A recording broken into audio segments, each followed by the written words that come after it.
You're listening to the Friends Talking Nerdy Podcast Network. Friends Talking Nerdy.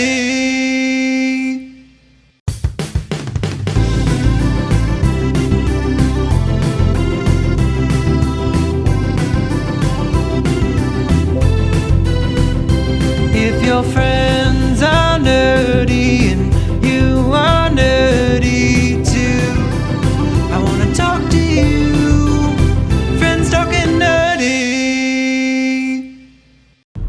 Hey everybody, welcome to a special episode of Friends Talking Nerdy. Not your usual episode here, but more of a travelogue.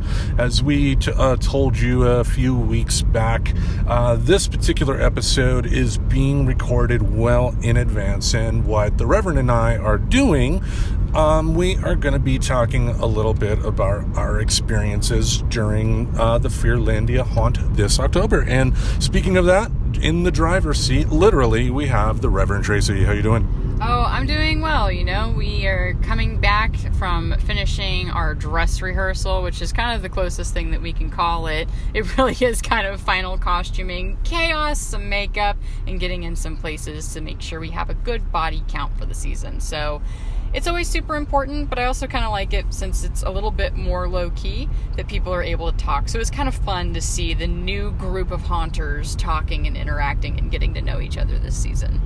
Yeah, new hunters like myself. I got the Lurch role this year, and I will be I'm going to be one of the first people that that the customers see. I'm excited. Yes, you were cast because you were tall, Tim. It has its benefits. But, yeah, as you mentioned, we went through a dress rehearsal today, and it wasn't like a dress rehearsals when I was in theater, because when you're in theater, the dress rehearsals typically last a couple of months before the actual play hits. But overall, I had a really good time, and didn't quite get my costume ready yet, but I did get some makeup on. Yes, and we did get a picture of Tim the Nerd looking so beautiful, oh so pretty. You're very pretty. I had to stop and go take a picture of Tim the Nerd getting pretty at one point, even though I'm running around like a madman, which Tim got to see that, what I look like once I start slipping into my director role. But yeah, and it was kind of bittersweet too, because I did announce that this will be my final season in this role at Fearlandia to this extent, because as I've already said on the show, we've got the baby Reverend that's going to be coming into my life in mid-April. So at that point, I just don't know if I'm going to be able to travel for 5 weeks to be a casting director with a 5-month-old at home. Yeah, I mean, it would be one thing if they were paying you like a 6-figure salary to do it. Then you can hire somebody to take care of the kid or bring the kid with you and you know, enjoy time with the kid there. But I can understand where if you're living in Maine, it's probably not the most feasible financially or with a, I mean, financially you can pull it off, but when you have a kid, there's a lot of other things too, because if you're leaving the kid home with Jared alone, he's going to have to pay for, you know, daycare or something like that when the kid is when he's off to work. Well, it's like, I know the Mr. Reverend will totally handle it fine, you know, being alone with the baby Reverend, so that's definitely not a concern, but it's also, you know, I would be missing time with a baby that's going to be going through so much, like, learning, and that's when they really, like, take off, like, it kind of seems, you know.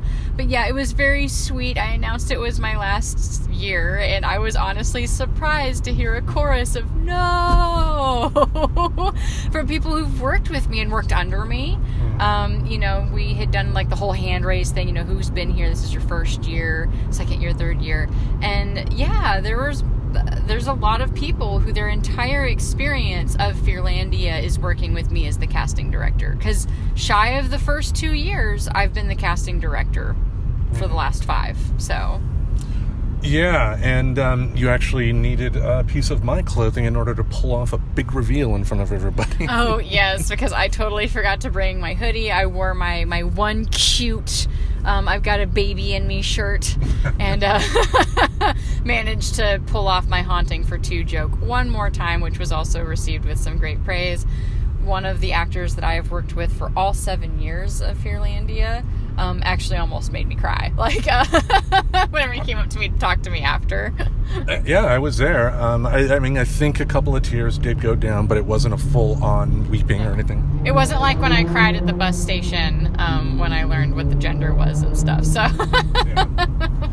But overall, it was a fun experience, and being that this is kind of a travel log episode here, I think, was there anything else about opening night you want, or dress rehearsal, I should say, that you wanted to tell people? Well, dress rehearsal was fun. I will say that if you are interested in haunting at all through the entirety of the season, my trusty assistant director and I will be continuing to cast. So if at some point you decide that you want to maybe give it a shot, feel free. We will probably be casting through the whole season. Now, granted, if it's earlier in the season, it's really awesome because I did get to announce that this year we are doing a perfect attendance award, which is that if you can sign up for all the nights, as long as you make all of your shifts, that you are eligible for a drawing to win free passes to the West Coast Haunters Convention, which is held in Portland every May. And I don't think they plan on changing that. They did it May this last year, so I would assume that it's still going to be in May. Yeah, and I thought about that, and I was like, wouldn't it be just my luck if I won that? Well, it'd be kind of cool, honestly, because if you are interested in, doing haunt work or even any costuming or set building, because it's kind of like Comic-Con, and how Comic-Con has panels and Comic-Con also has classes and even little workshops where you build things and get to keep it at the end. Like, West Coast Haunters Convention, to me, is my favorite convention to go to. I've absolutely missed it these last few years. And, of course, I'm bummed I won't be able to go this year since I'm in Maine now. Gotcha. Well, hopefully there's a Atlantic or, like East Coast convention of some sort. If not, maybe I'll start one. Because there's not really a big haunt community there. So I'm curious what I'm going to be up to next year. Yeah, I mean, that might be something to look into. I mean, because it sounds like the Fearlandia guys just did it out of their own house initially. At first, yeah, that it did start off initially as a home haunt. Because I know Brad, one of the owners, I think it was in front of his house for the most part, but he's been going at this for, I think, over the 2-decade mark. Nice. So the tents, the actually building the public haunt has been going on. This is our 7th year. So... Oh, one more thing before I forget, since you did put out the call for more people, by the time this episode hits, the haunt will be done. Oh, gotcha. See, this is me being awesome and knowing exactly what we're up to when we're recording. I'm driving a car. I'm going to focus on this, so you take it away with anything else, Tim. Yeah, no worries there. But, so we are going to be recording more stuff like this for you folks, so that by the time I am on a train heading to Maine myself, you will have a nice little reflection of the Reverend and I talking about the haunt this season. Yes. All right, so thank you all for paying attention here. Enjoy this musical interlude, and when we come back, we will give you our thoughts on night 1.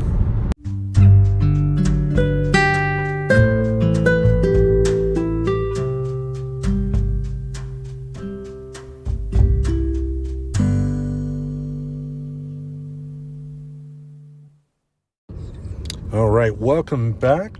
Thank you for paying attention to that musical interlude and sticking with us.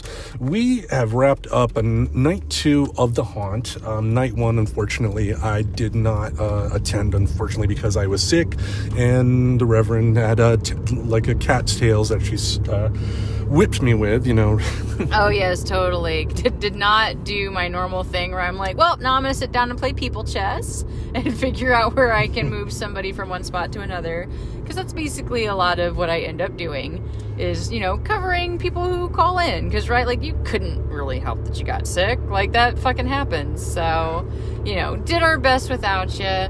It was a good open night, but definitely I would say the second night we really had some screams of terror. So definite improvement, and that's even just from people getting to practice their roles. So indeed, I mean, it brought me back to my days in theater. Like what I loved about theater, but what was also sad about theater was that the time that you put into it, like by the time you're done with your run as your role on whatever you're doing, like you finally got it. And like, you know, like by the time the haunt ends, I'm finally going to get my character, and then I won't be able to do it again.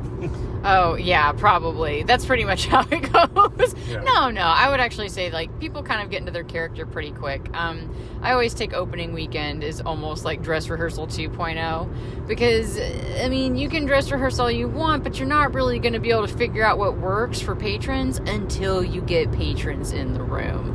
And that is why I will always tell people, you know, timing for visiting a haunted house really depends on your personal, like, level of taking the fear. If you're kind of a weenie, I would almost go the first weekend. But if you really want something more intense and refined, wait until closer to Halloween, because everybody's got their parts nailed. They're figuring out how they can play with neighboring rooms better. It just marinates well. It was interesting, the different types of people that came in, like the young guys, like teenage boys, or like guys in their 20s, were a lot of times assholes coming in. Yeah, I think that's like pretty much a macho play, though, because they don't want to get scared. Like, it's very stereotypical almost in my head, that they got to be an asshole so that they at least have something to compensate in case they get scared. To me, the thing that gets me is I really did see like a parent with like maybe a 5-year-old. Because he didn't look that old. One of the owners said they thought he was 7. I was like, no, I'm putting that kiddo more at 5. And he was terrified. And they wound up leaving.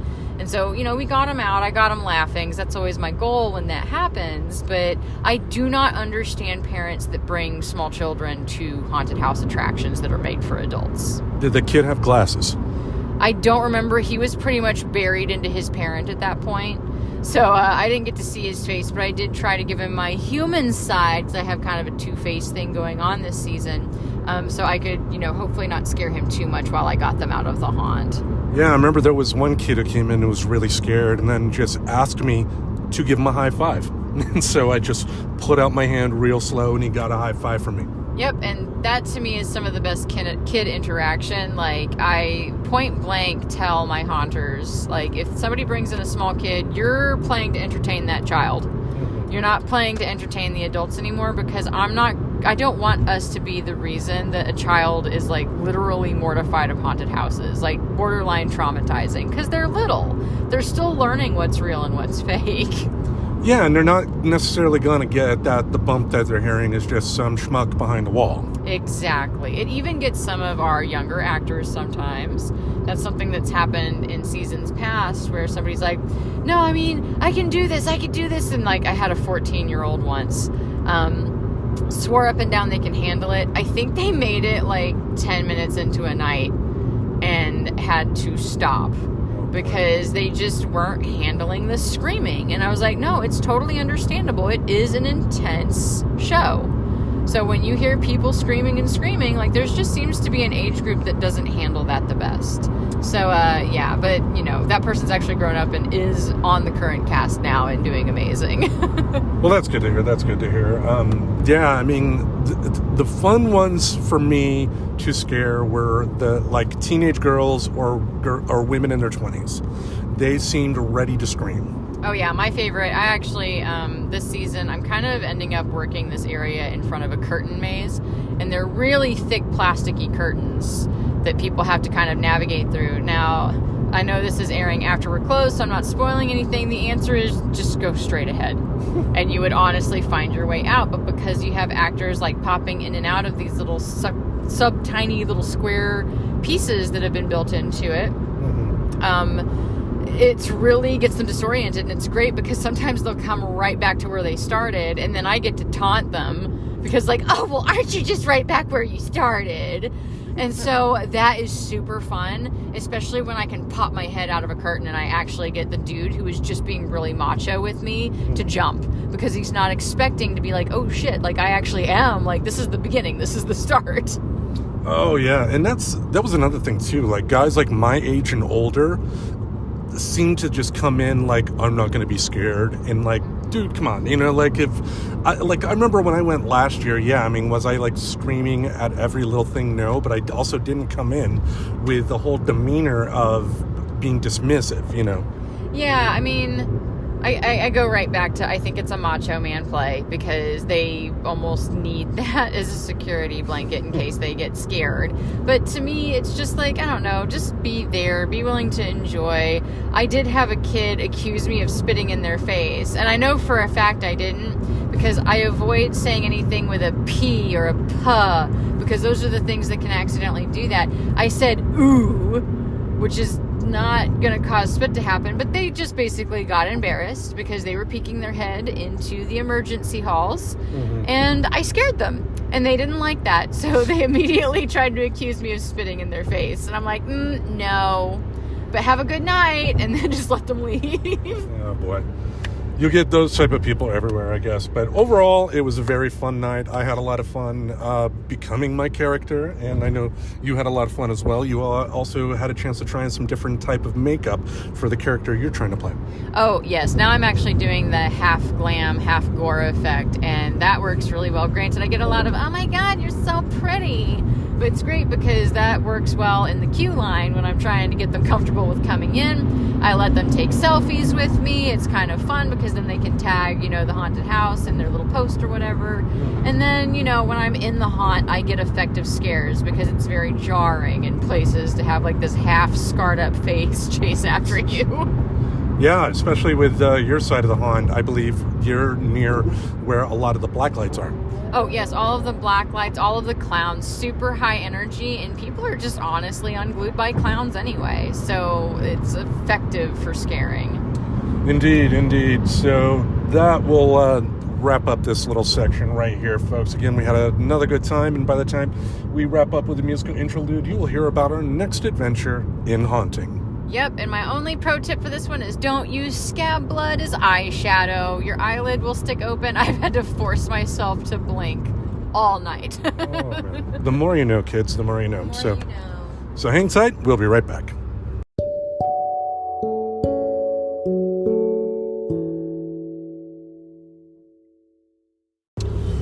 Hey everybody, welcome back. We ended up rethinking how we were going to do this episode here, and when we originally thought about it, we were going to record every single night, but then the Reverend and I both realized that by doing that, we'd probably be talking about a lot of the same things, Yeah, exactly, and it's just kind of easier to give it as, a little bit of a summary now that it's all over, so we can kind of just talk about it and finish it out. So I think it's awesome that we have a little bit of like our first night's reactions, and now we can have like the whole marinated season to talk about.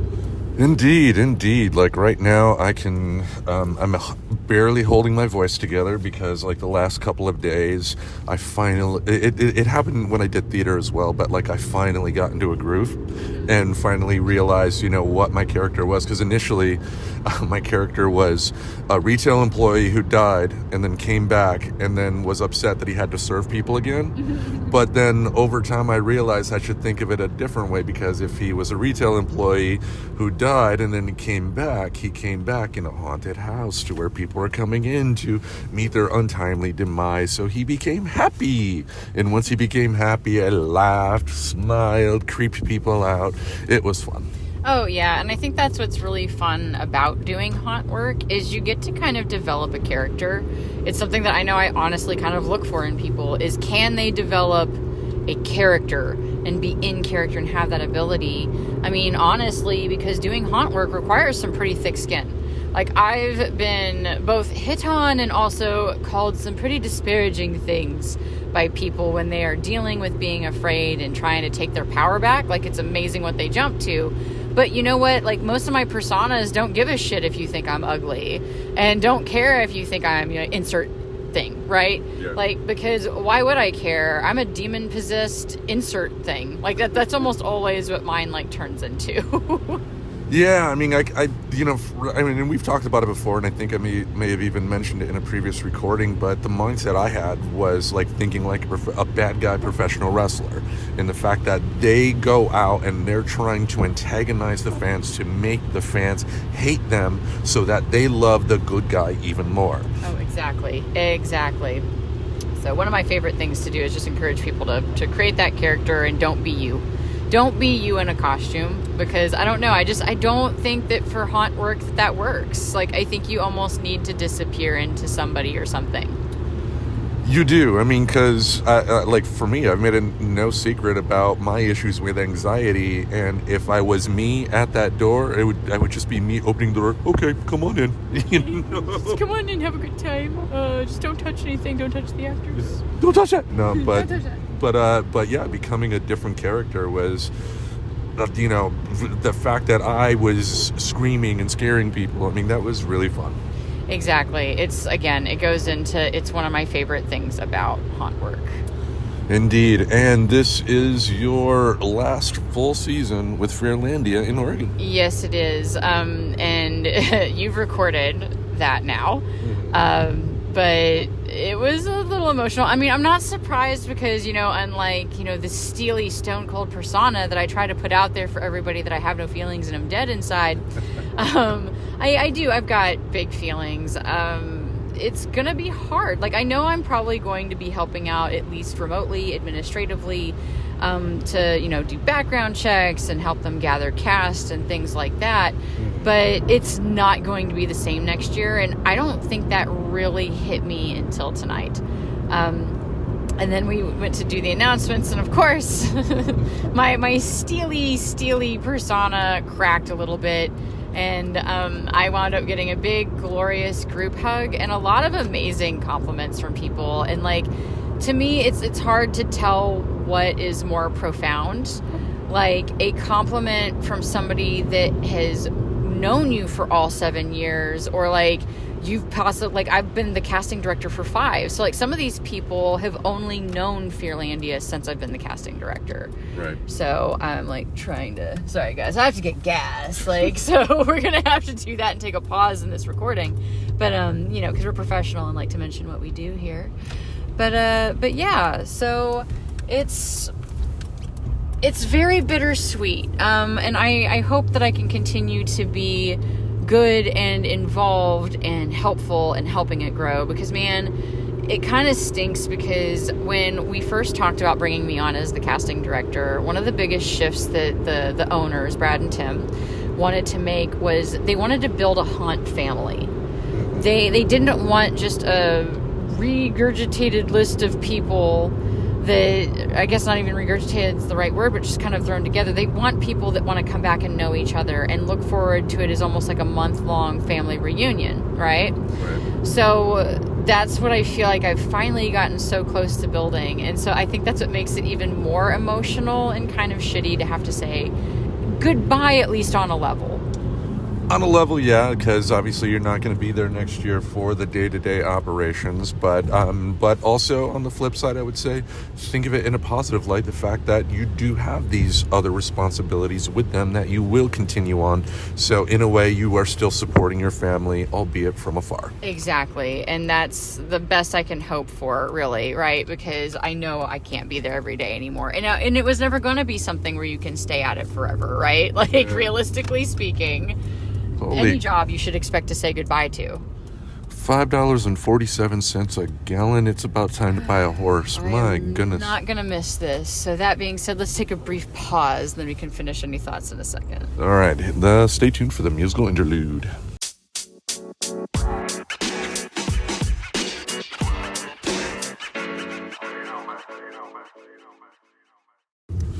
All right, we are back. We just paid an exorbitant amount of money for a little bit of gas. Oh yes, that's my budgetary way of getting out of this. Not putting too much gas into a car I won't use again after tonight. Indeed. But yeah, we are at the end of Halloween season here at Friends Talking Nerdy in Fearlandia. Yeah. If you have never tried to give, you know what was kind of cool is there was a lot of people tonight. It was their first time ever at a haunted house. Mm-hmm. Like, there is a first time for that. And if you have ever considered visiting one, I hope if you're in the Portland area, you consider visiting Fearlandia. And really, like, any of them, to be totally honest. Because no matter where you're at, I'm sure there is a haunt that is somewhere being ran by some really awesome people that just want to make you pee a little bit. Just a little bit, Just a little bit. Yeah, just if anything, I guess don't be cynical. Don't be the cynical person when you go. Like for me, when I went last year as a patron to Fearlandia, like, I mean, me, I wasn't like screaming like a 15-year-old girl or anything like that, but I still went in with the mindset of having fun. And if you go with that mindset, even if you don't scream, if you don't pee yourself or poo yourself or do whatever, or puke or what? Oh, that's right. Tell about the lady with the paper towel. Yeah, we should talk about that. So, I mean, also for the first time, I should note, like, somebody lost their lunch. That has never happened where somebody's gotten sick in the hunt like that.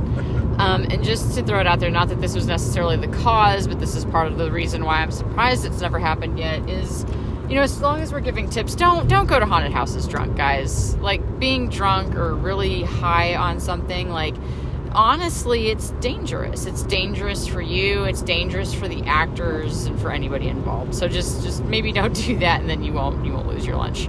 But yeah, I think the thing that really got me, I'm still processing that it happened, was a woman asking for paper towels, which, just to shorten the story a little bit, she asked for them, I gave them to her, and she promptly shoved them down the front of her pants. So I don't know if she did pee and like needed it to kind of, take care of that situation while she continued through the haunt, or if she was just that scared that she was going to pee that she needed to have those. Like, I'm not fully sure I will ever understand that situation, but I guess she did end up finding the owner and was so thrilled about her experience. She brought more people back and came back again, like, tonight. So nice. When you make them pee and they still come back for folks, you've got yourself a winner. Oh, my biggest scare was yesterday, and it was like 3 people in total, and one was like a 14-year-old girl. And like when I opened the door, the girl was looking at me like she was absolutely frightened. And then I did my thing to where they walk in, and then I slam the door and scream and laugh, and then she started crying. Oh, but man, this season has just been crazy. Had a kid lose both shoes. Several phones getting lost. So another tip for the wise, and maybe we'll put something in the calendar to end of September next year. Just our service to the haunt community is just haunted house etiquette. But really, leave your phones somewhere secure. It's really kind of rough to try to find a phone, and I don't blame people for not wanting to leave without having it.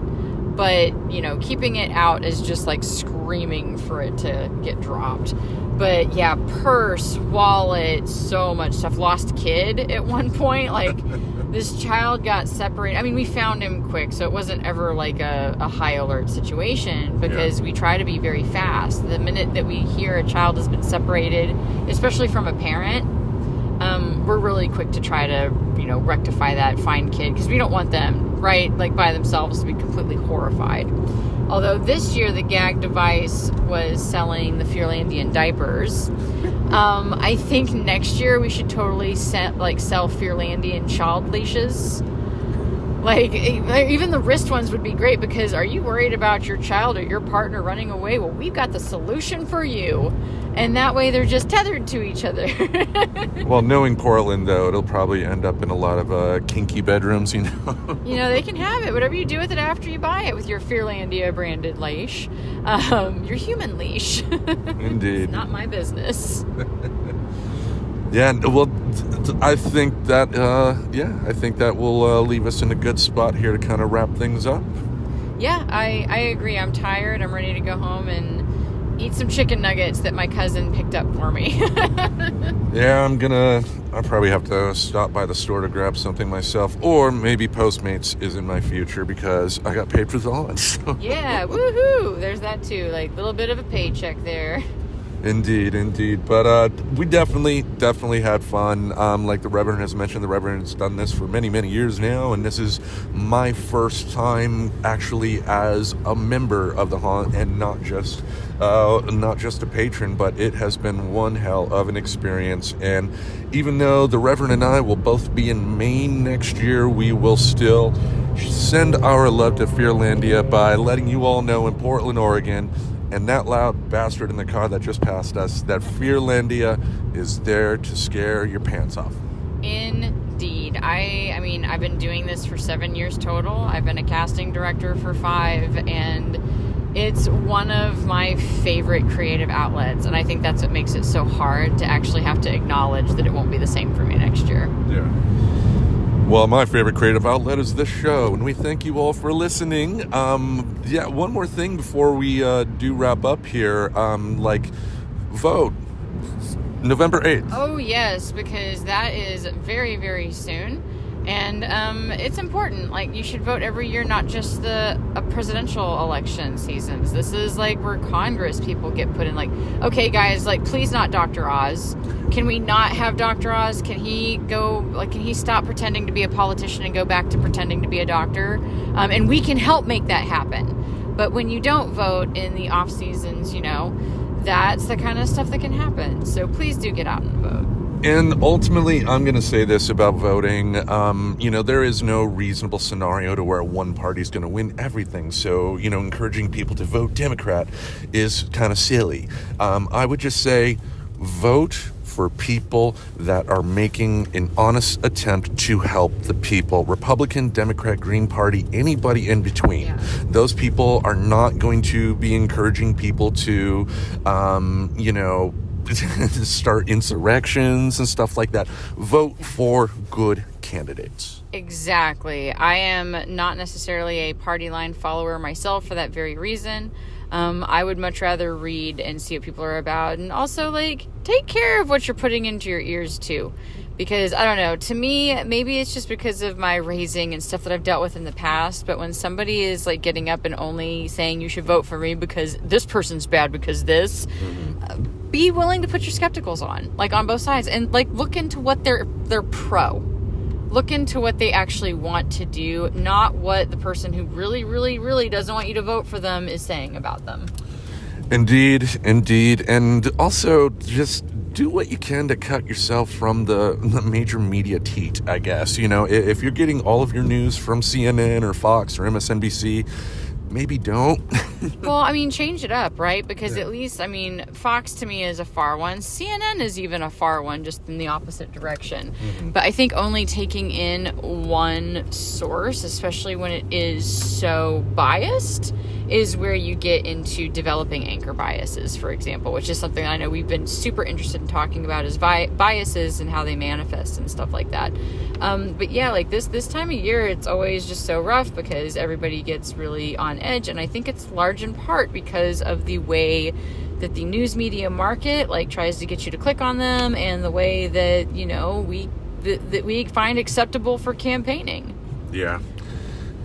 A lot of things need to change, and hopefully it doesn't happen. The change doesn't happen thanks to something like bloodshed, And then, of course, after you've submitted your vote and everything, our November is probably going to be full of political land stuff. Particularly, we found a bunch of pros and cons on stuff related to voting and etc. that we'll be nerding out about for the month. So after you cast your ballot, make sure you kind of listen to us, because not to just say that it's hopeless and don't vote. And I think that's why I didn't want to do it before voting time. Yeah. Just stuff that we should be considering and maybe pushing to change if it bothers us that much about our voting system, rather than simply not participating, because that's not going to solve it, unfortunately. Well, and I think the people not participating, we've seen voter turnout in this country. It's not big at all, and I think that's part of the reason why you have people in power that are just not good, both Republican and Democrat alike.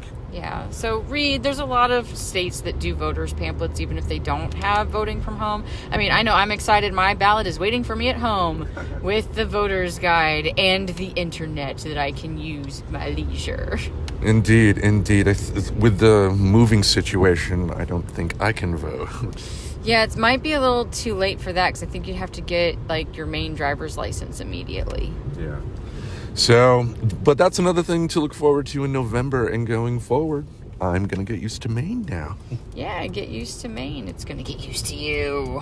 Indeed. I'm going to have some chowder when I go there. But oh, yes. Anyway, we got a lot to look forward to in the coming months here on Friends Talking Nerdy. We thank you all for listening. Each Saturday, we will have something in this podcast space to entertain your ear holes. Until we meet again, we bid you adieu. Happy spooky season, everybody. Subscribe to Friends Talking Nerdy on iTunes, the Google Play Music Store, as well as Spotify. Remember to support Friends Talking Nerdy on Patreon. Goodbye, darling.